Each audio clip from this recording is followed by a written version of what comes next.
Good morning. So आज आहे माझं 15 डेज वेट लॉस चॅलेंजमधला डे 7 आणि हे आहे आजचं माझं वजन.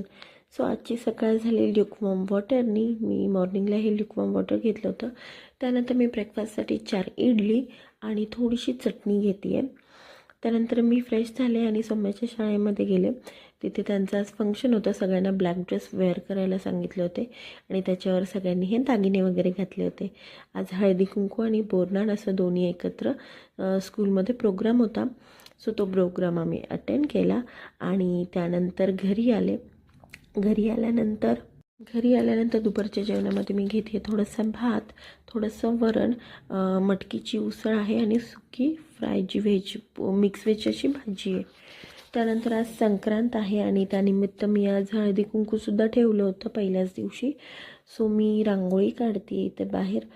सौम्या झोपलेली असताना माझी रांगोळी जरा शांततेत काढणं होतं. मला अगदी परफेक्ट रांगोळी जमत नाही, पण फोनमध्ये थोडीफार बघून मी ट्राय करते काढायचा. सो लास्टला मी दाखवते माझी रांगोळी कशी झाली आहे वगैरे. मला नक्की कमेंट करून सांगा की रांगोळी मी जरा चांगली आली आहे की नाही. हा आहे माझ्या रांगोळीचा फायनल लुक आणि मी थोडंसं हळदीचं लेपन वगैरे करते. सो ते केलं होतं आणि थोडीशी फुलांची आरास केली होती. हे मी इव्हनिंगसाठी इडली फ्राय आणि ग्रीन टी घेतलं होतं आज. त्यानंतर हळदी कुंकूची तयारी झाली. मी आवरलं वगैरे, थोडीशी आम्ही फोटो वगैरे क्लिक केले. हळदी कुंकूची सगळी तयारी वगैरे सगळं जे काही चाललं होतं ते बघून सौम्या खूप जास्त एक्सायटेड झाली होती. त्यामुळे आमच्या इथल्या मावशी तिला थोडंसं ते हळदी कुंकू लावून एंटरटेन करत होत्या. सो असा होता आजचा माझा दिवस. आपण आता भेटूया पुढच्या व्लॉगमध्ये. सो माझ्या जे व्हिडिओ आहे, जे आता जी जर्नी चालू आहे त्याच्यावर तुम्ही खरंच खूप छान भरभरून प्रेम करताय. बरेचसे आता व्ह्यूज वगैरे येता आहेत.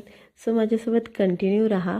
बघूयात 15 डेज चॅलेंजमध्ये वेट लॉस किती होतो आहे आणि पुढचं चॅलेंज मला काय घ्यायचं आहे ते 15 डेज कंप्लीट झाल्यानंतर मी व्हिडिओ करेल, तसं काय आहे ते ठरवेल. So good night. भेटूया पुढच्या ब्लॉगमध्ये.